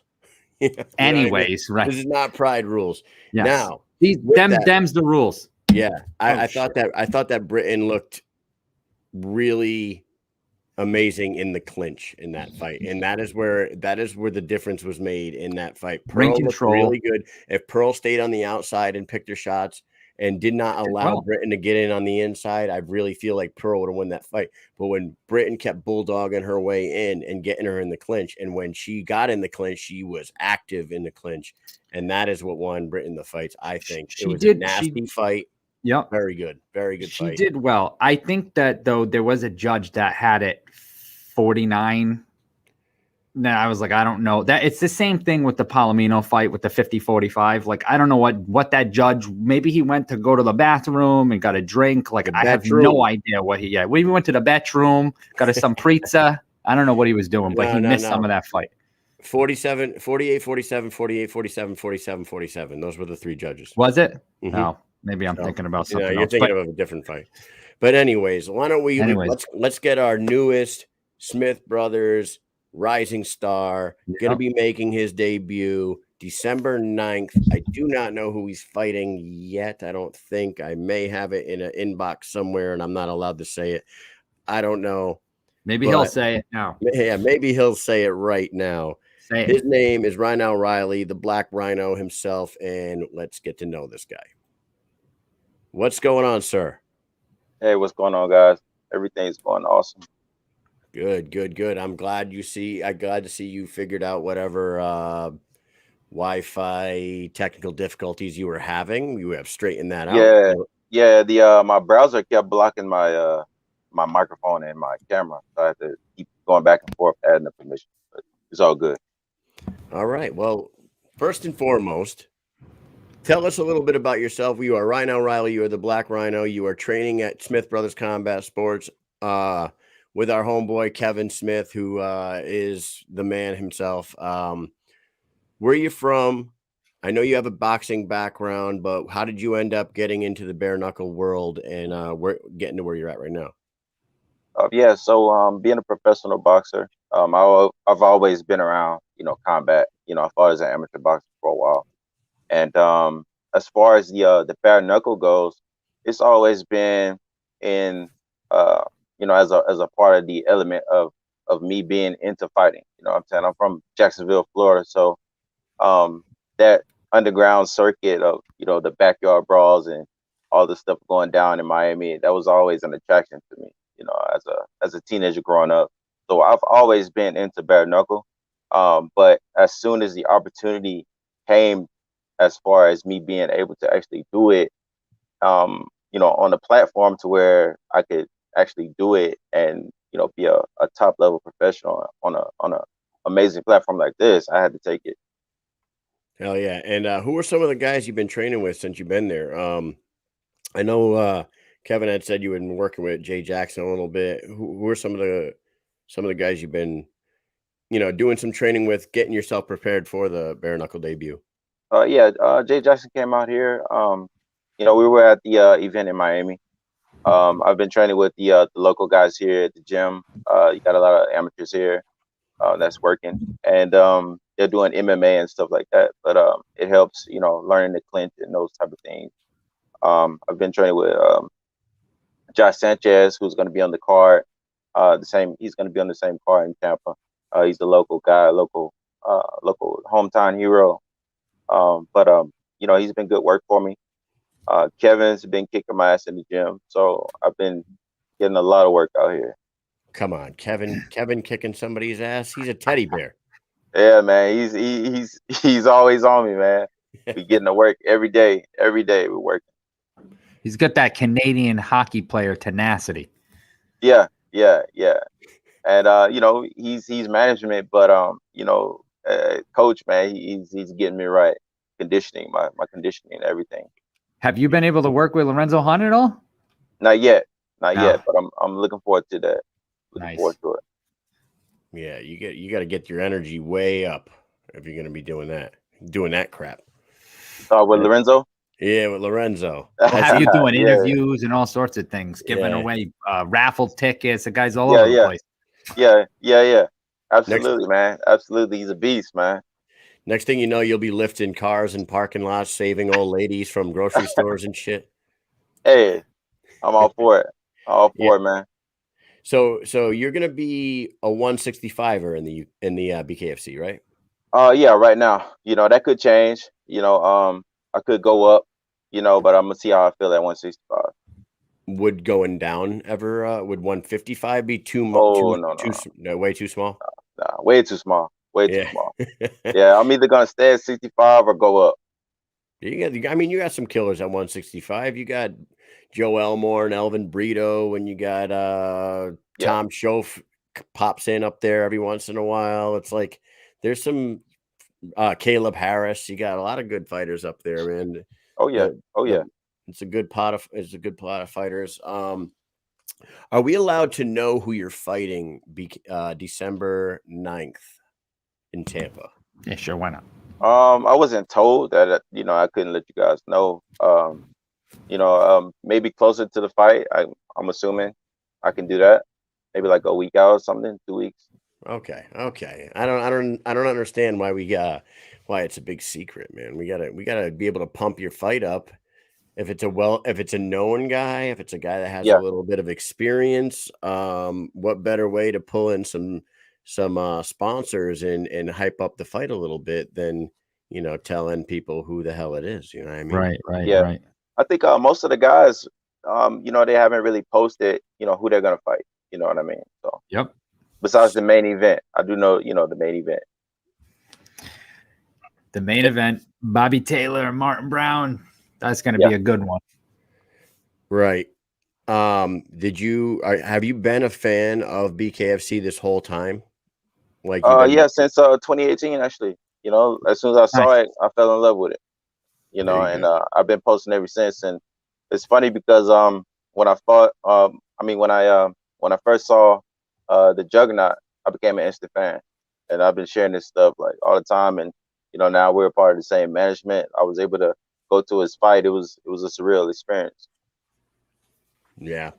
You got yourself a really good team. You hooked up with a good team that Kevin puts a lot of work into his fighters, and absolutely every fighter that he has under him has nothing but good things to say about him. So that's awesome for you. What did you think about the past main event? Not the main event. We all know what you think about the Juggernaut. What do you think about the Luis Palomino Dat win fight last Friday?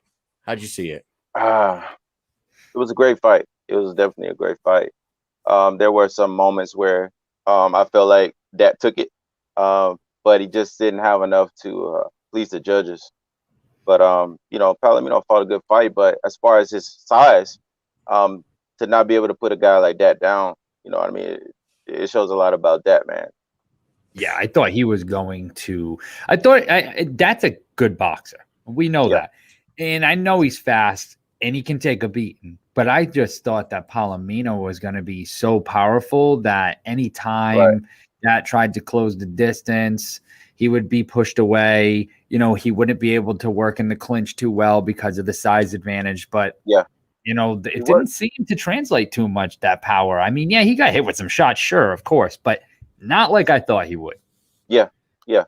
And that's tough guy, man. He's got the skill with the toughness. You know what I mean? So he proved himself to be a tough competitor once again.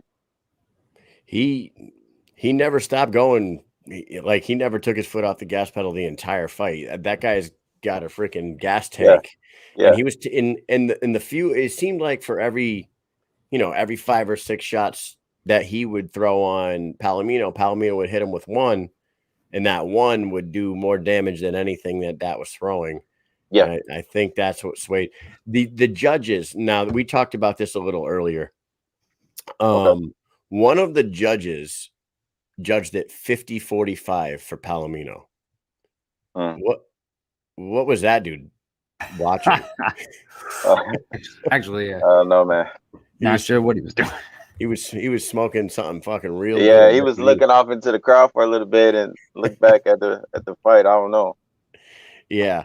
Hey, compare your fight style to somebody well known that we all know that whether it be boxing or MMA or bare knuckle right now, what's a style that you would consider yourself similar to that, so people can get an idea of what they're going to see when you get in there?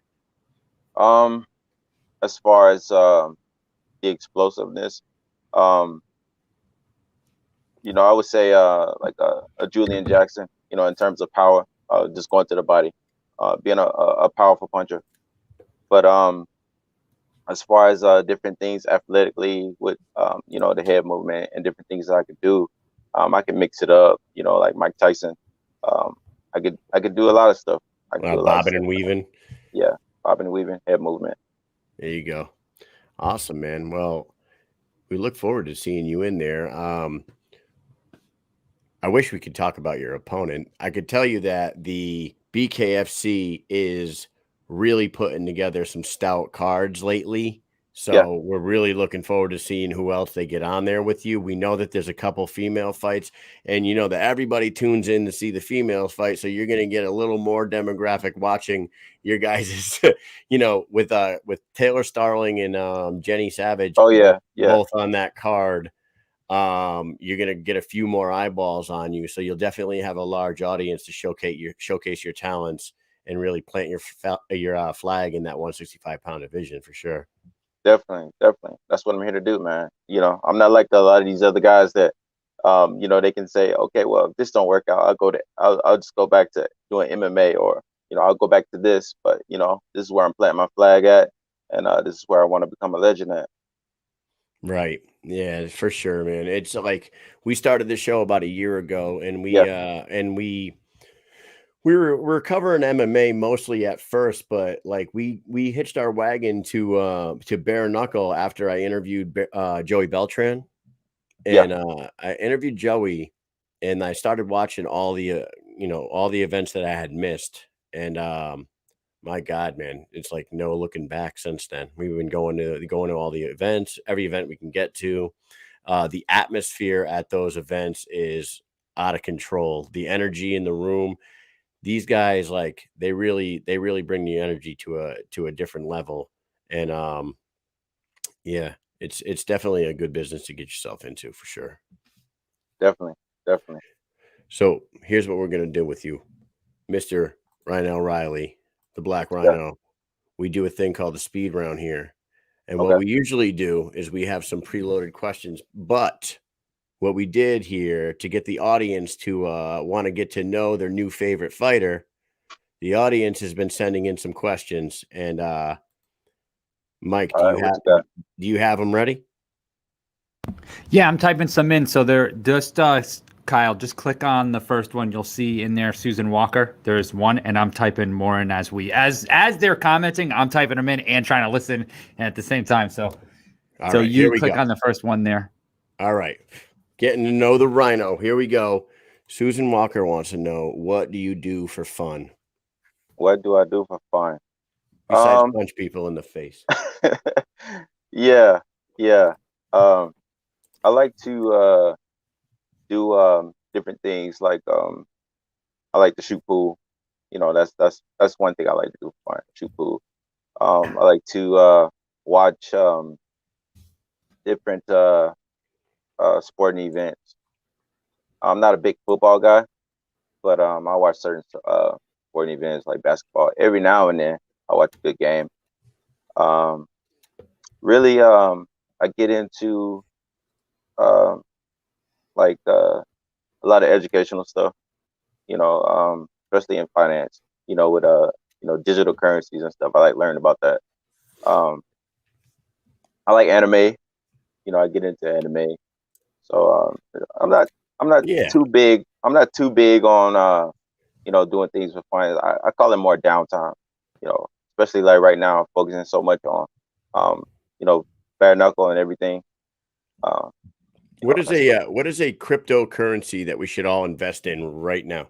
because I'm going to be honest with you. I don't know shit about crypto anything. Yeah. All I know is, I'll tell you what I do know. That car giveaway at BKFC 22 is the biggest sham I ever seen in my fucking life.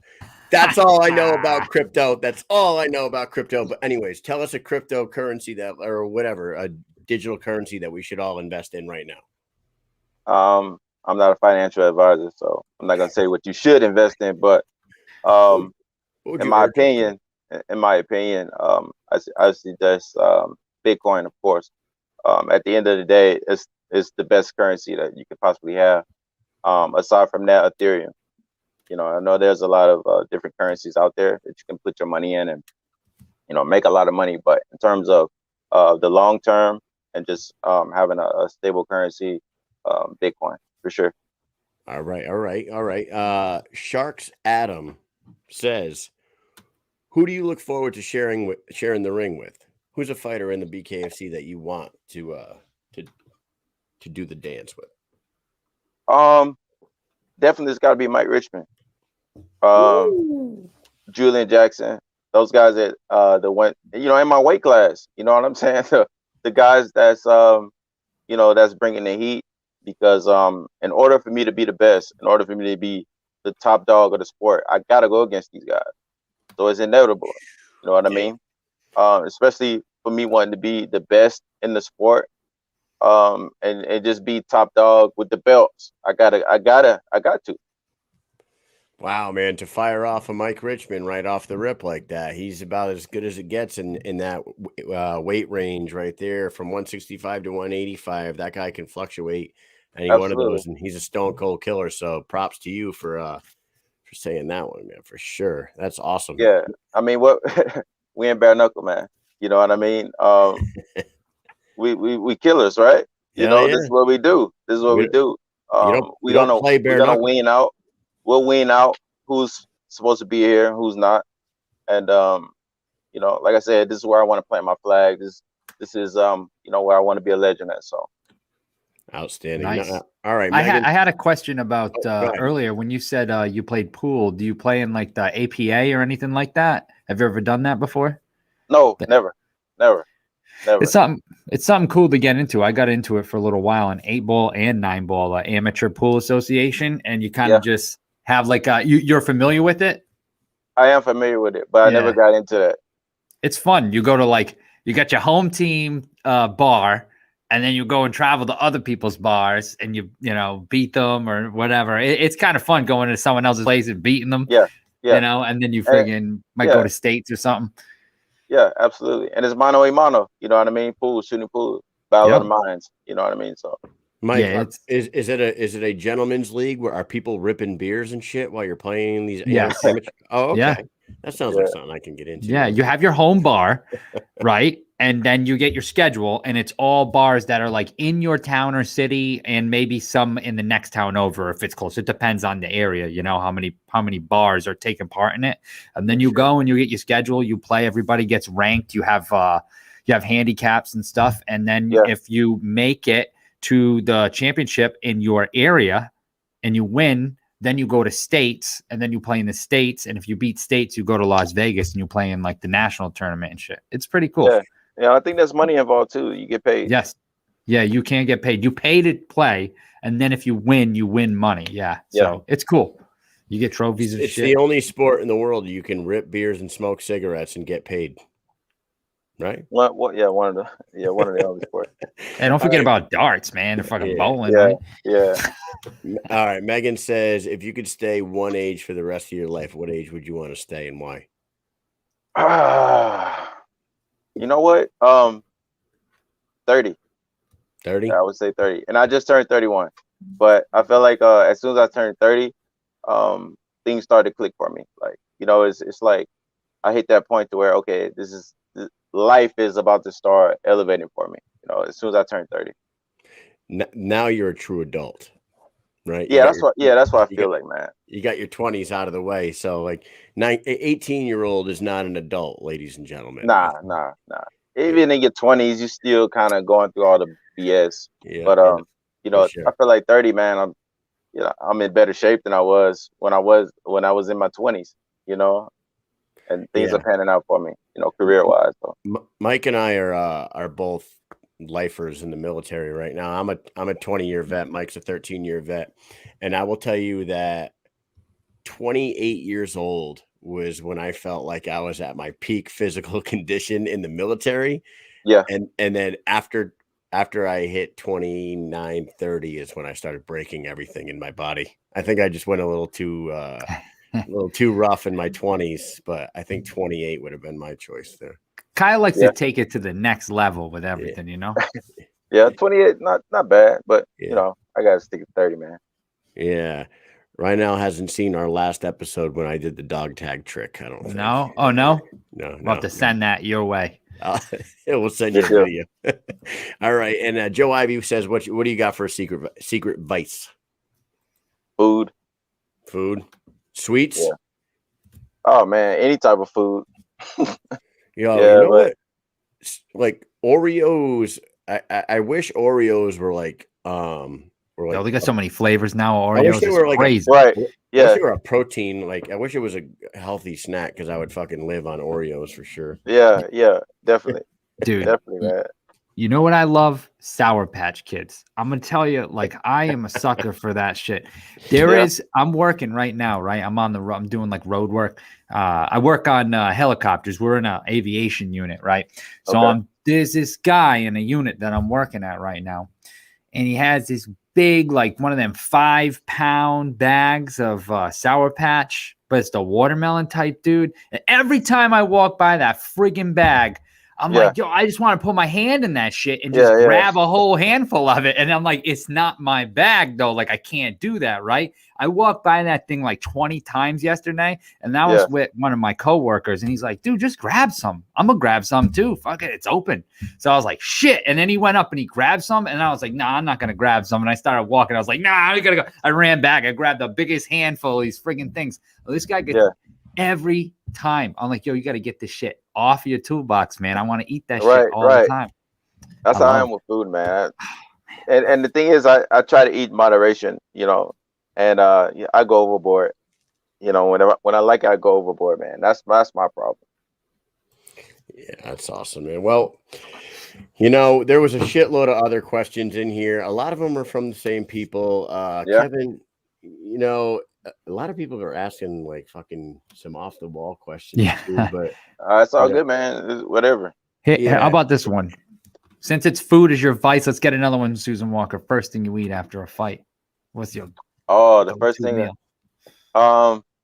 Actually what I was thinking about like all the time, what I was gonna eat after this fight was I want like a huge thing of sushi. Like sushi. Yeah, sushi. I'm probably load up on sushi. But then I've been thinking about barbecue too, like brisket. Oh my God. And then I've been thinking about pizza too. And pasta. Yeah. Oh yeah, pasta. Yeah, and donuts. So, and cereal, dude. I love cereal. Let's fire off a couple of these like real quick. Megan says, "Who's better looking, Kyle or Mike?" I'm Kyle. He's Mike. Well, next question. See, you motherfuckers ugly. I'm just kidding. I was trying to, get something going here. Shit. Yeah, man, it's funny.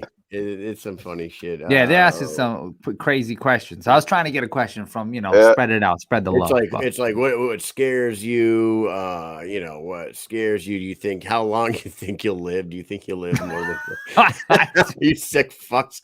Yeah, man. Anyways, we'll leave it at that. Go ahead, shout out your sponsors. I didn't get them in there in time for you. All good, man. And I apologize for that. Go ahead. Shout out your sponsors. Tell everybody why they should tune in December 9th. And go ahead and tell us who you're going to fight. I won't tell anyone. I won't tell anyone. Yeah, man. I want to give a shout out to my management, Smith Brothers. Kevin Smith, man, he's been just amazing, providing everything that I need.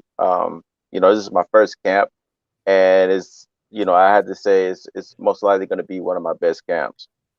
Everything that I need, he's providing for me. It's always there. We've been grinding like crazy. I'm in the best shape I've ever been. I want to give a shout out to my sponsor, Sleep and Trade, the president, Chairman, Paul SK, supporting me, jumping on board with the Black Rhino. Just everybody that's supporting me, everybody that want to see me succeed. I appreciate everything. It's been a long road, and people that know me personally know how hard I work and how hard I'll continue to work to be the best at this. And I just thank everybody. And definitely tune in Tampa, December 9th at the Hard Rock Hotel. I will be putting on a great show. I will be putting on a superb performance for you guys and make you guys proud and turn you guys into Black Rhino fans for sure. Hell yeah. Everybody should go follow his Instagram. It's at the bottom there. Yeah, we're looking forward to seeing you in the ring, man, for sure. And like I said, the Smith Brothers Combat Sports been signing a lot of killers lately. So if you're falling right in line with the rest of them, we're in for a show, and we wish you the best of luck against whoever it is that you're going to fight. Thank you, All right, buddy. Thank you so much for coming by, and we'll talk to you soon. All right, appreciate the opportunity, guys. All right, Take it easy, man. Later. All right, another Smith Brothers killer. If you guys go on his Instagram, Black Rhino _ bare knuckle, go friend him on Rynell Riley at Facebook and take a look at what this dude is put together. He's not quite as in great a shape as me and Mike, but he's goddamn near. You know what I mean? Yeah. I mean, he could only dream about being this. Yeah, he doesn't know all this. Did you see what that said? I had that up for a reason. Pull that up real quick because I wish I asked my question. Susan Walker said she had a question she wanted to ask, but she didn't ask it. And Sharks Adam is trying to push that shit forward. I'm just curious. If you tell us now, we'll give you nothing. What was it? Yeah, what was it? Go ahead. Drop that question. She chickened out. She said it right there. She chickened out. She said it was inappropriate. Kyle needs to set up a new thing on his page where we send questions for every. You know what? We can do that. We'll do it. We'll set it up. We'll put it out, and we'll ask some fan questions. Yeah, because it's hard to come up with things. We'll have to name it. We're trying to come up with like different little fucking segments and shit to keep it fun around here. You know what I mean? And now we're like inching towards like 100 episodes between Wednesdays and Thursdays, and we don't plan on stopping. So we love every second of this. Yeah, big shout out to all three guys that came on. Bobby Taylor, if you guys haven't seen Bobby Taylor fight, go check out his fights. He's 3-0 in the BKFC, and he's an old dog as far as, age is. He's 43 years old. But age ain't nothing but a number. Ain't nothing but a number. That motherfucker is in shape, and he hits like a truck. So, yeah, he's a beast, man. And his last performance against Bam Bam Rogers, he really cemented himself as the #1 contender in that division, with a 3-0 record and 3 really solid performances. So, good luck to him. He's really fighting a beast. And as a matter of fact, the guy he's fighting, you guys know him. Smash Brown. Mm-hmm. He was on the show before. He's a great guest. He's a real awesome character. He's a former Titan FC interim lightweight champion. Yes, sir. I said that earlier. Yeah, he's a Titan champ. And when we met him down in Birmingham, right? We met him in Birmingham. We saw him fight in Knucklemania, but we met him in Birmingham. Super fun dude, down to earth, cool as hell. That guy's really cool. And then we ran into him again in Hollywood, Florida, and we went to the after party and shit and hanging with him there. Yeah. He's a kind of guy that you can just have a conversation with for like 3 straight hours. He's easy to talk to. So, Smash Brown will be on tomorrow night. He'll be fighting Bobby Taylor December 9th, and Delaney he's the only person that Steph said, "Hey, that guy you had on last night was really cool." And I was like, "Really? Oh, really?" He's literally almost never said that about anybody. I don't even know I don't know if she watches or not. Maybe I should watch my damn back. Shit. Yeah. So, anyways, and our other guest, who's coming on tomorrow night. I don't know if like her bout has actually been announced, but you guys can kind of figure out at this point. Delaney Bailey will be on the show tomorrow night. She's fighting somebody at BKFC Fight Night, Tampa, December 9th. And I'm going to give you a hint. Who could it be? It's not Taylor Starling. Let's just Who could it be? I don't know. How many girls are there? There's only so many girls. I mean, you can do the math. Who just fought? You can do the math. So, I think you can do it. Delaney Bailey, 2 + 2 formerly = known 5. as Delaney Owens. We actually saw her husband, Jeff Bailey, fight at Knucklemania. That's correct. It was the very first fight we've ever seen live. Drew Lipton. The very first fight we ever saw live. How weird is that? We seen it together. Yeah, we seen it. So, Delaney Bailey will be on tomorrow night with Smash Brown. Shout out to Lorenzo, man. Lorenzo delivers every time. Every time. How fucking cool is it that you talked to him multiple times? Then we did little ads, and then we saw him live, and then we talked to him live. We talked to him at an event, is what I mean. Susan Walker. No. It's not Misfit. No, but think of her. Some people just fought. It's none of the people. Her opponent, in the 1980s, there was this guy. Ooh, yeah, he wore the glasses. He was like, "Oh yeah, dig it." He had the same last name as Delaney Bailey's might be opponent, allegedly. Okay, now you got it. Okay. Anyways, keep going. So. Yeah, man. Anyways, we were talking it's great to see all the hard work. Like we said, we go to these shows and we see what he does, and he's really earned it. It's been announced. Jenny Savage. Okay, Jenny Savage versus Delaney Bailey. Listen, Joe Ivy, don't yell at us because we don't know what has been announced and what hasn't most of the time. I don't recall seeing any posts about it. And if you go on the website right now, the only fucking fight on the website is Bobby Taylor versus Smash Brown. As of yesterday, I didn't see it. Maybe today they put it up there, but anyways, I've had it. It's not there. I've had it with Joe Ivy yelling at us. It's not on their website. On BKFC's website, they still have not officially announced it. But you know who they did announce? Listen, Joe Ivy says one of us has to be on top of things. Mofos, Mike and I know about some fights 4 months out. We know all sorts of shit. We got scoops all over. Good. We're steel traps, man. Like when these guys tell us something and they tell us don't say it. We're a fucking trap door, man. We're not saying shit.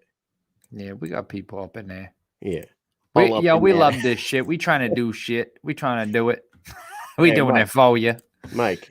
What's that? We have a request. What's the request? We have a request. Where are you from, Mike? I'm a Rhode Island boy trying to pay my mortgage. I'm a Rhode Island boy and I come from Cranston. What you drink? Dell's? You drink some Dell's? I drink coffee, milk, and Dell's lemonade. I like sitting in the shade while I'm staring at the sun. We're just trying to have fun, like hot dogs with buns. I'm on the Watch Hill Carousel because I'm a bougie Rhode Islander. Nah, I ain't never done that shit. They don't allow me over there. Yeah, I live 10 minutes from Taylor Swift lives over there. They don't allow me in them parts. She says nobody knows fights 4 months out. Well, you don't know the right Nobody people. knows shit. Yeah. Hey, nobody knows shit. You're right. You know why? Because they don't allow them to promote fights more than 2 weeks. It's against the law. It's illegal. Yeah, it's like a sick bird. So it's illegal. Like I really wish we could just say who Rynell Riley's fighting on December 9th, because this will give you a couple weeks. This will give you a couple weeks to YouTube this dude, watch the guy's fights, watch, read a little bit about him, find out where he's been. Is he an MMA fighter or is he a boxer? Has he fought in 5 years, or is he 1-0? Or is he 10-0? You know what I'm saying? Is he 6-9 or is he 9-6? It's shit like that people would like to know, prior to a fucking week out from the fight. Yeah. Yeah. Yeah. Anyway, Hey. what else you got, Mike? Nothing much. Let's get the hell out of here because we got a show tomorrow. We got work in the morning, but we got a good show coming up tomorrow night, and we'll Followed see you by then, a right? 3-day drill weekend. Thank you guys so much for tuning in. As always, did you ever ask David why they wait till a week out from? I will ask him. We'll see if we can get Maybe him on. one day we'll have him on the show. Yeah. It's like a funny thing that we've had literally every single person involved on except for the president so far. And we talk to him all the time when we go. He's been on a few interviews. Yeah. All right, man. So with that said, thank you guys all for tuning in. Thank you to Bobby Taylor, Lorenzo Hunt, and Rynell Riley for stopping in and giving us some great interviews. And as always, we'll see you tomorrow night. Peace.